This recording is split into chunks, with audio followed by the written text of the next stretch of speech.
이번에 마이클 셀러 회장의 계정에 주황색 점이 가득 찍힌 차트 한 장이 올라왔죠. 여기들은 설명은 없었습니다. 딱 한 줄, 우리 색깔이 하나 더 필요할 것 같다. 몇 년 동안 이런 글이 올라온 다음 날이면 어김없이 이 회사의 비트코인 매수 발표가 따라 나왔었는데요. 그래서 이번에도 시장이 술렁였었고 드디어 이제는 다시 사는구나. 근데 저는 이 글에서 조금 다른 게 먼저 보였습니다. 이 글이 최근 한 달 사이에만 벌써 5번째거든요. 그리고 앞선 4번 동안 이 회사가 실제로 산 비트코인은 0개입니다. 심지어 어젯밤 5번째 글의 결과가 적힌 공식 서류까지도 이미 나와 있었는데요. 오늘 그 얘기를 끝까지 들어보도록 하겠습니다. 먼저 스트레티지는 전 세계에서 비트코인을 가장 많이 들고 있는 상장 회사죠. 거의 매 주마다 사모으는 걸로 유명했던 곳인데 근데 마지막으로 산 날이 바로 6월 22일입니다. 그때 520개, 우리 돈으로 약 520억 원어치였는데요. 이것마저도 최근 들어가지고 가장 작은 편에 드는 규모였었고 그 뒤로 지금까지 5주 연속으로 단 한 개도 사지 않았습니다.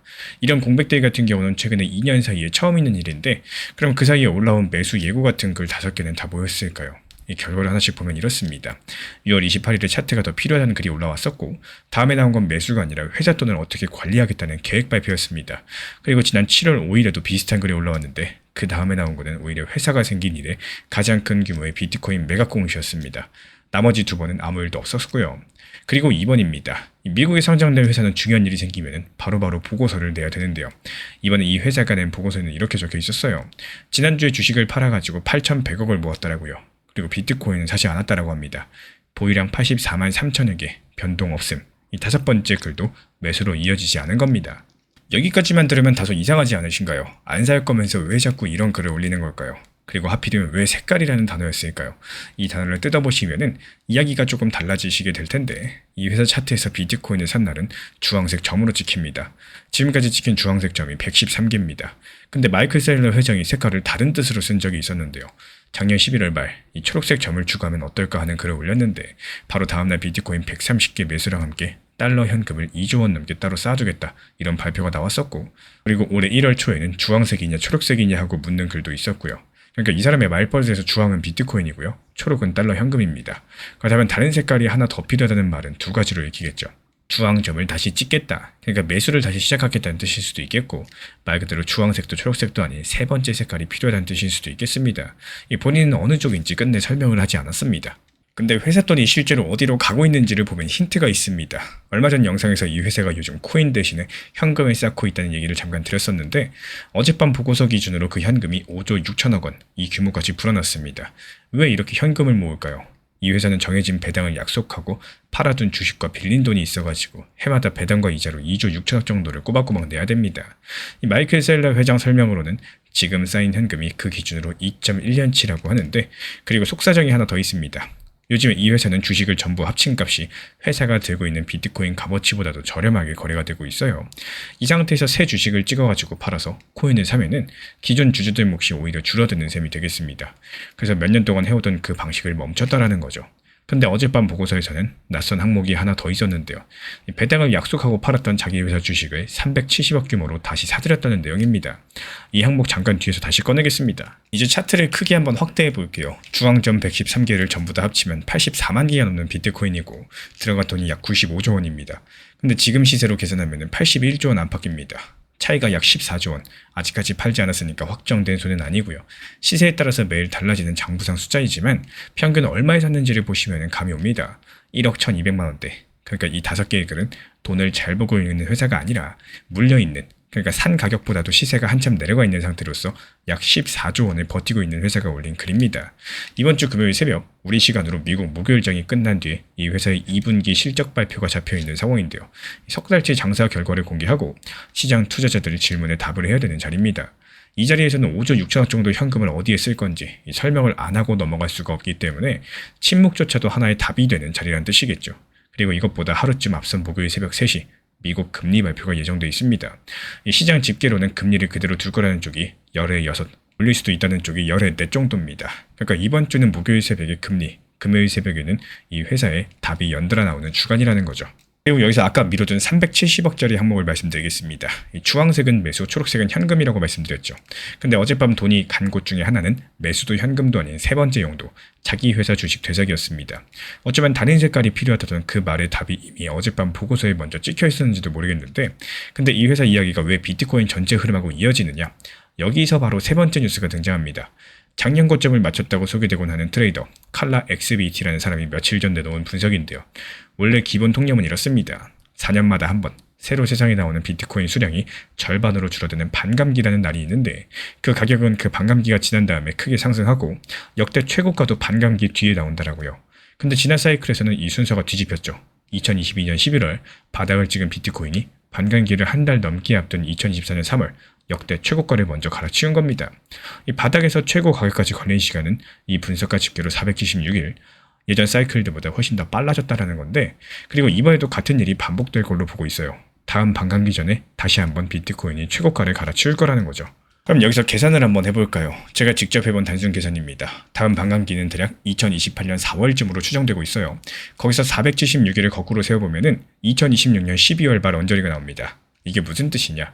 이 주장이 지난번과 같은 속도로 맞아 떨어지고자 한다면 올해 안에 늦어도 연말까지는 바닥이 나와야 된다는 계산입니다. 언젠가 상승한다는 얘기가 아니라요. 이 날짜가 붙어있는 주장이라는 거죠.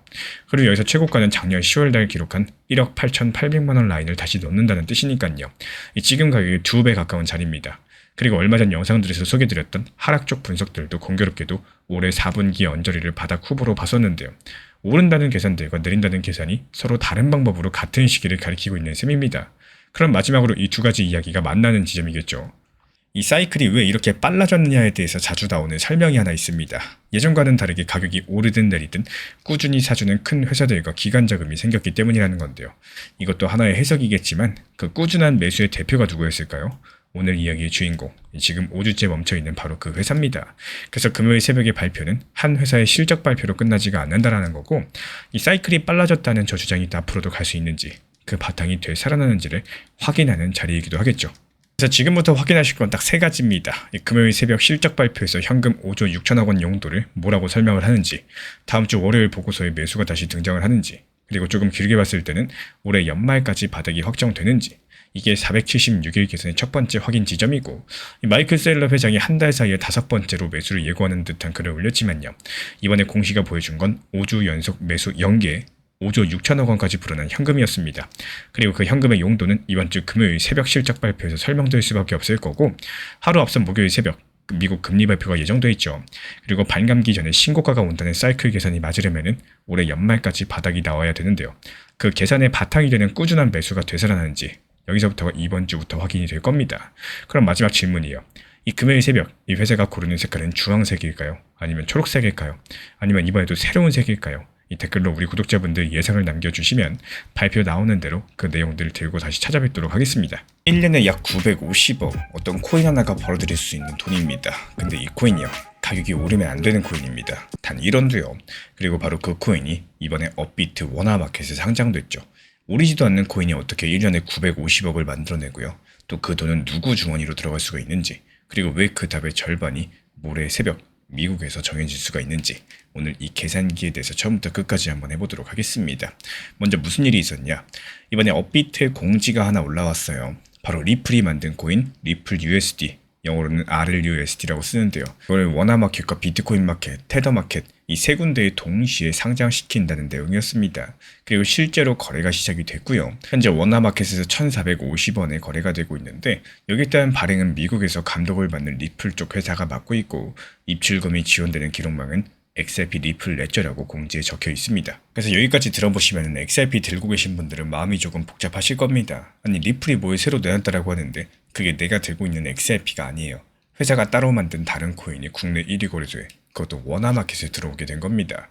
그리고 내 코인은 올해 내내 힘을 못 쓰고 있는데 말이죠. 내가 현재 XRP는 1,550원까지 떨어졌는데, 이런 상황에서 리플랩스 회사는 다른 코인을 챙기는 것처럼 보이니까 당연히 서운하고 또 불안한 마음들 드는 게 솔직히 당연합니다. 근데 여기서 이 코인의 정체를 알고 나면은 그 불안감이 조금은 다른 질문으로 바뀌게 될 텐데요.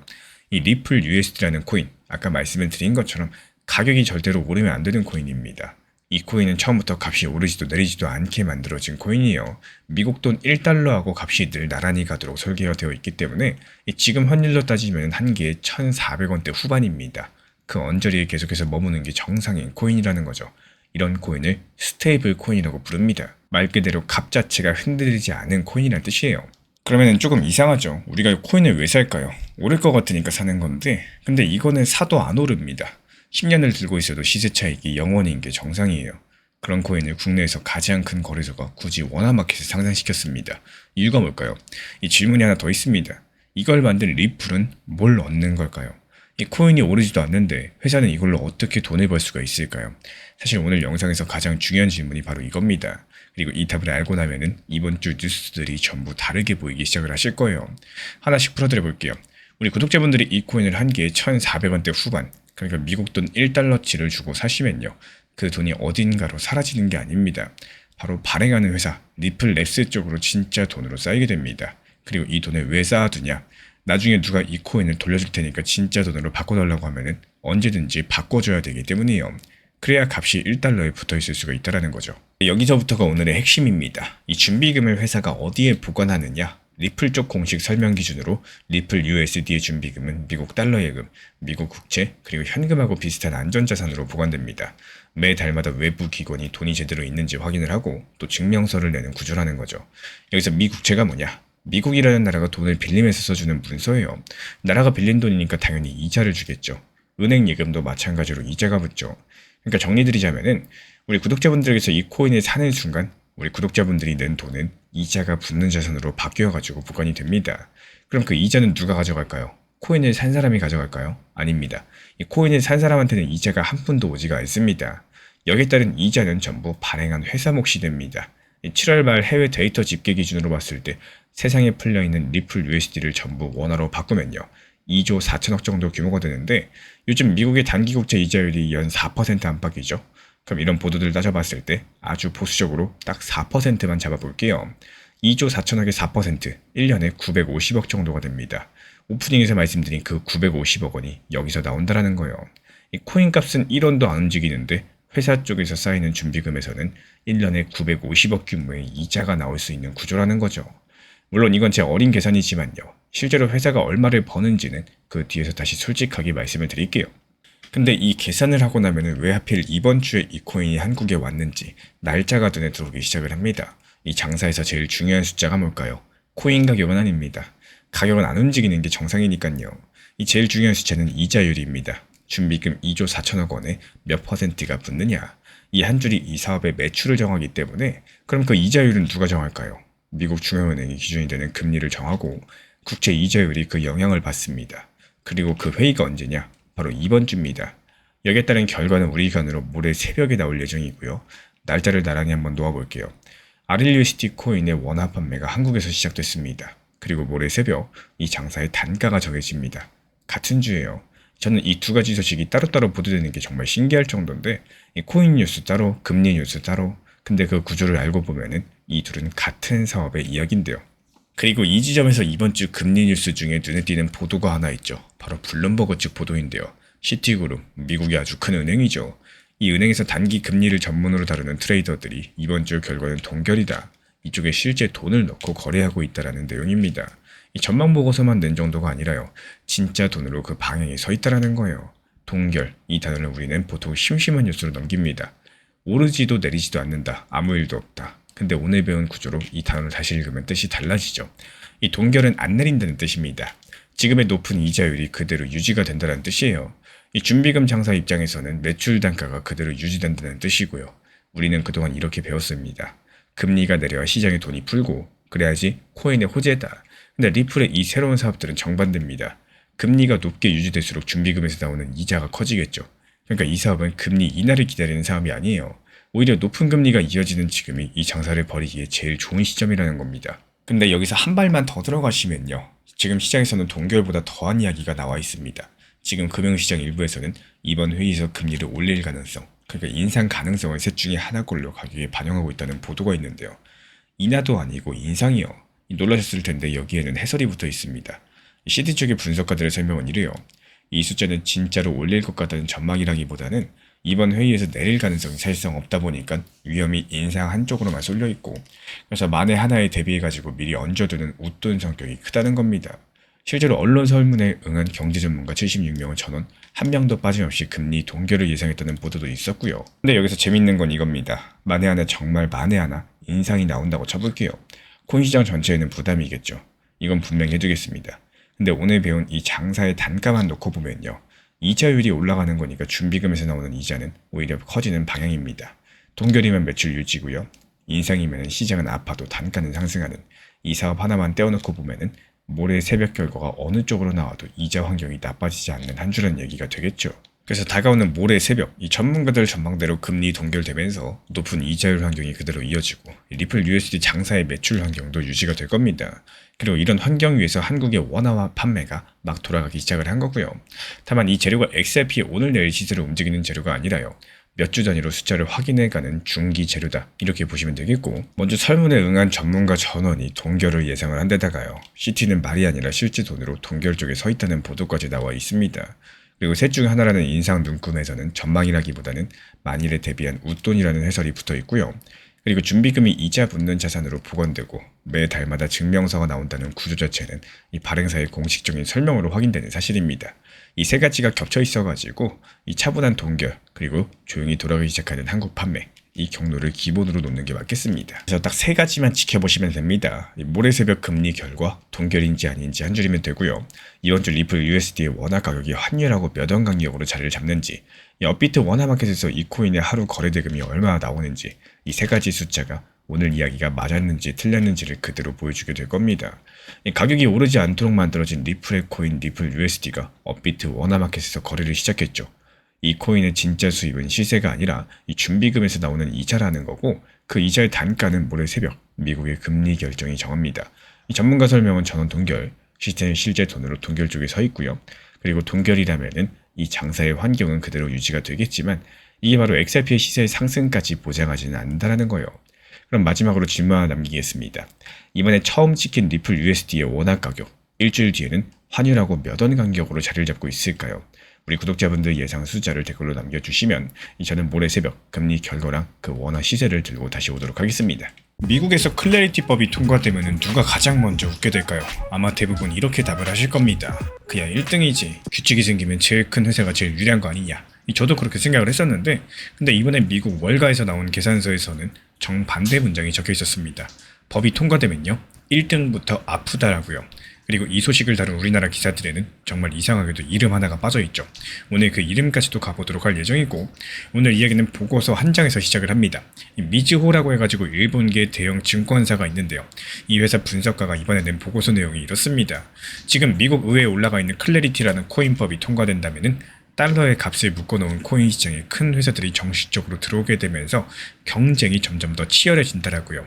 업계 전체로 보면 좋은 일이겠지만 딱 한 가지 회사, 지금 이 시장 1등인 서클이라는 회사한테는 오히려 예외일 수 있다라는 말을 했습니다. 한 번이면 그냥 넘어갈 수도 있습니다. 근데 이게 처음이 아니었죠. 같은 증권사가 그 전주에는 아예 서클 주식에 대한 의견을 시장 평균보다 못할 거라는 쪽으로 낮추고 목표 주가를 우리 돈으로 12만원대에서 7만원대 초반까지 잘라냈습니다.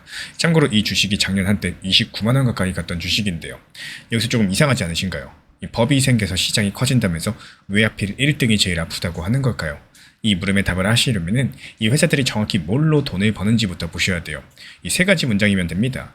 달러의 값을 묶은 코인, 그러니까 스테이블 코인은 한 개 값이 미국 돈 1달러, 우리 돈으로 1460원쯤에 고정되도록 만든 코인인데요. 값이 안 오르는 코인들을 회사가 왜 만드냐? 손님이 이 코인을 사면은 그만큼의 진짜 돈이 회사로 들어오고, 또 회사는 그 돈을 준비금이라는 이름으로 쌓아두는데요. 그 대부분은 미국의 국채, 그러니까 미국 정부가 돈을 빌리면서 이자를 주기로 약속한 증서에 넣어둡니다. 그럼 그 이자는 누구 몫이냐?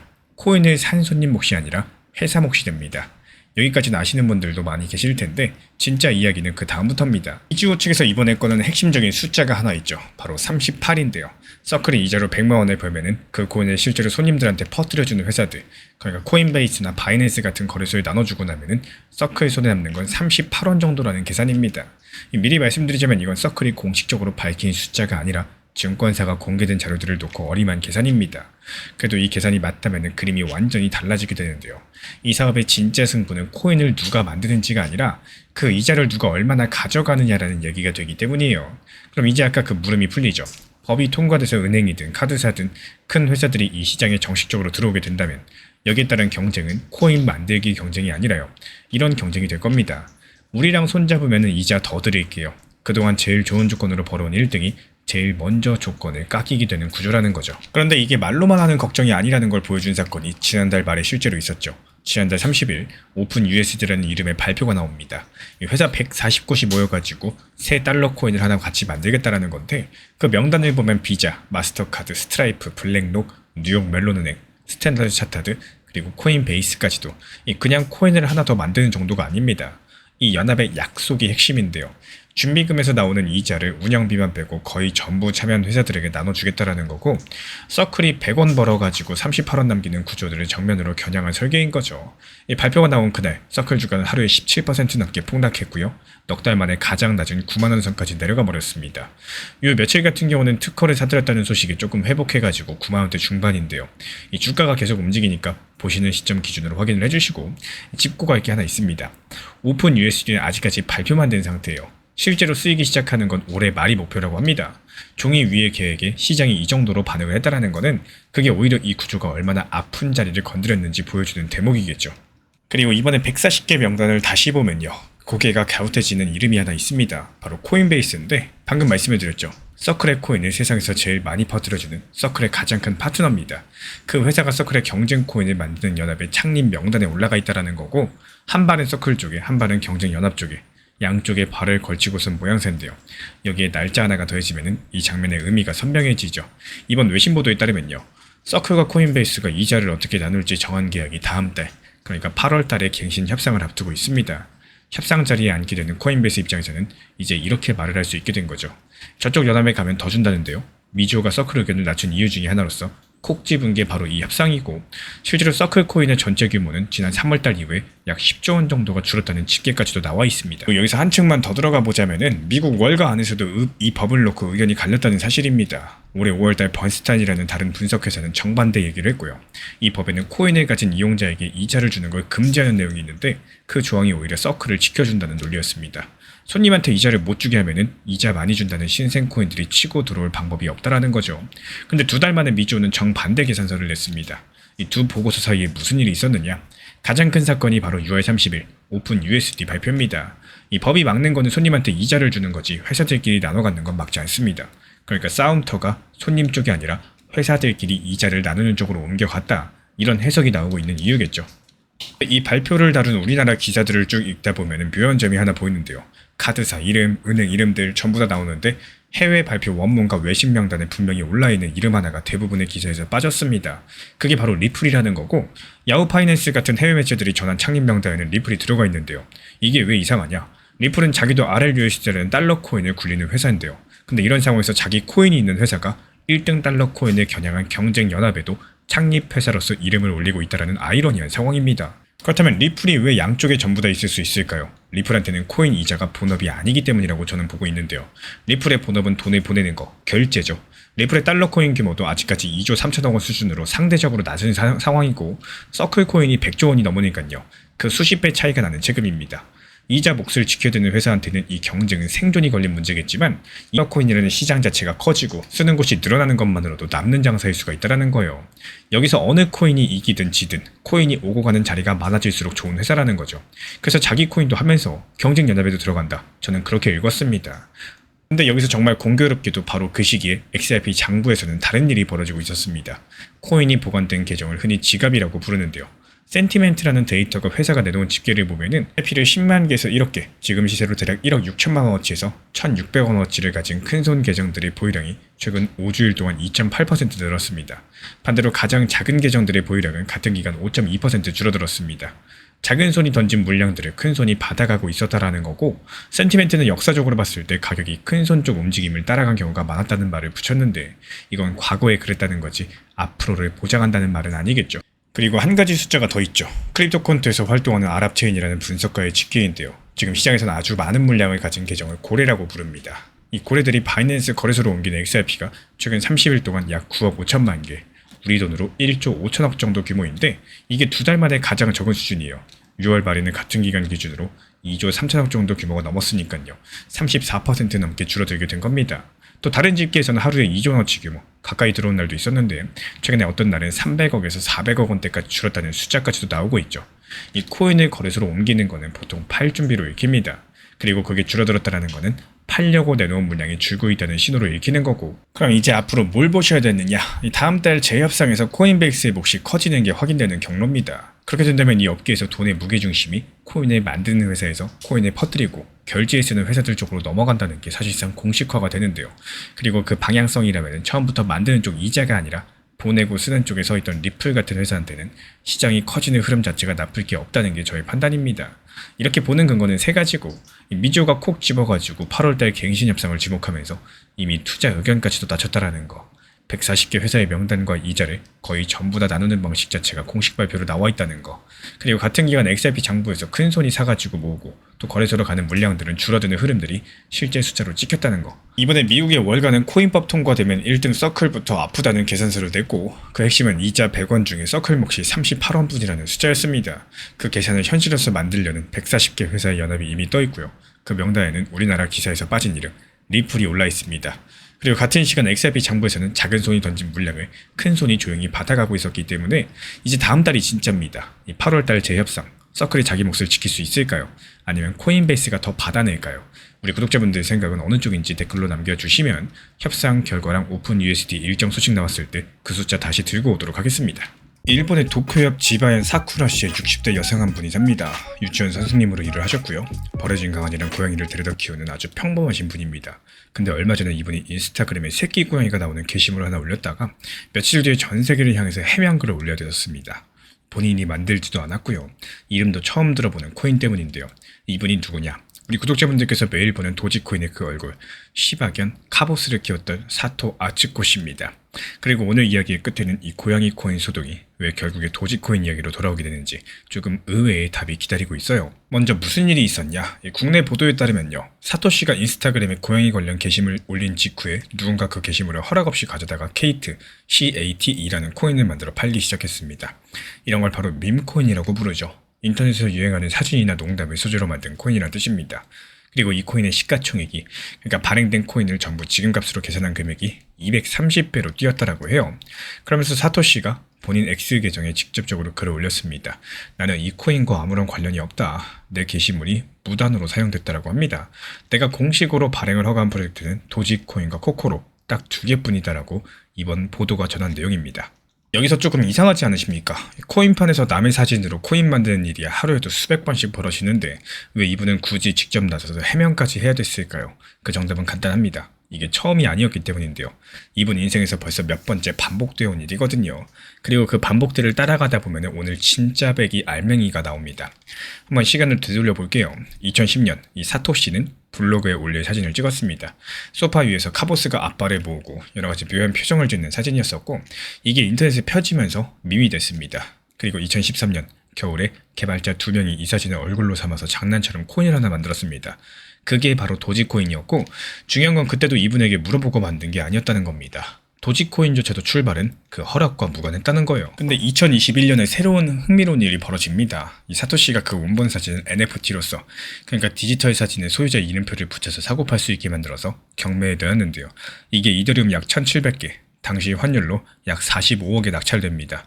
사진 한 장이 45억이다. 그리고 낙찰받은 쪽은 나중에 이 사진의 소유권을 잘게 나눠가지고 커뮤니티 소유로 만들었고 그 관리를 맡은 곳이 지금 사토시랑 함께 도지코인 관련된 권리를 지키는 공식적인 커뮤니티 오운더 도지입니다.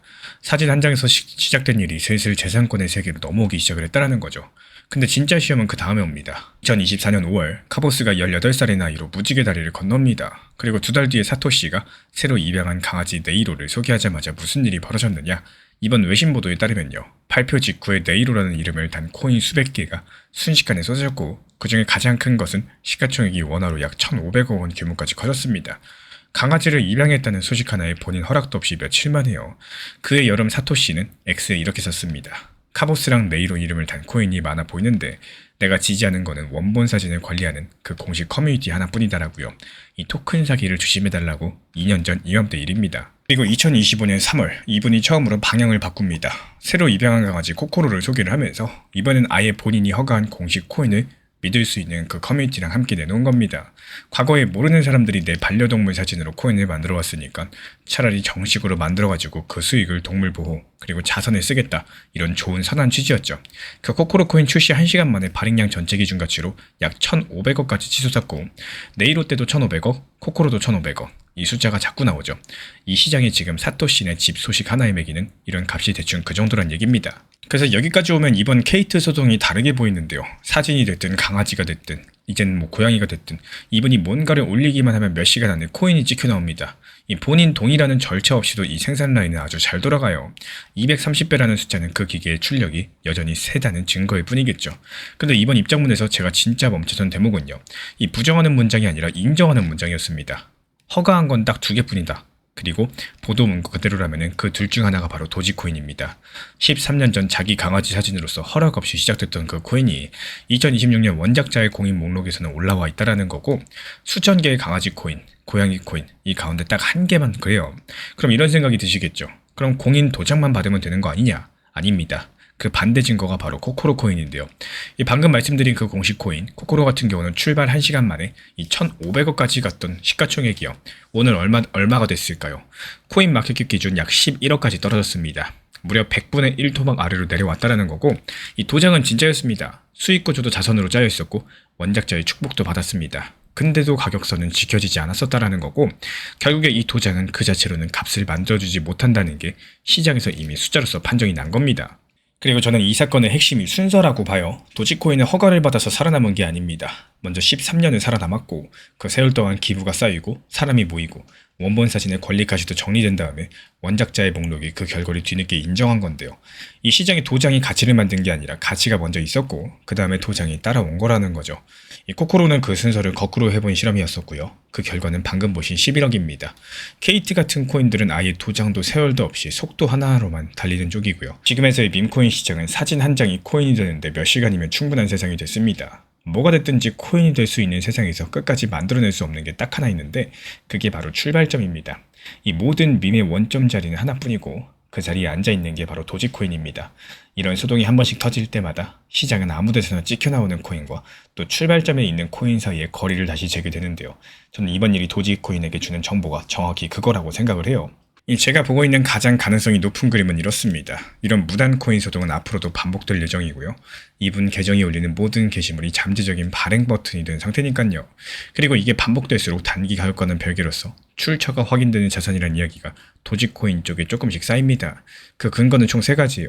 네이로, 코코로, 이번 케이트까지도 같은 패턴들이 이번이 3번이 반복됐다는 거.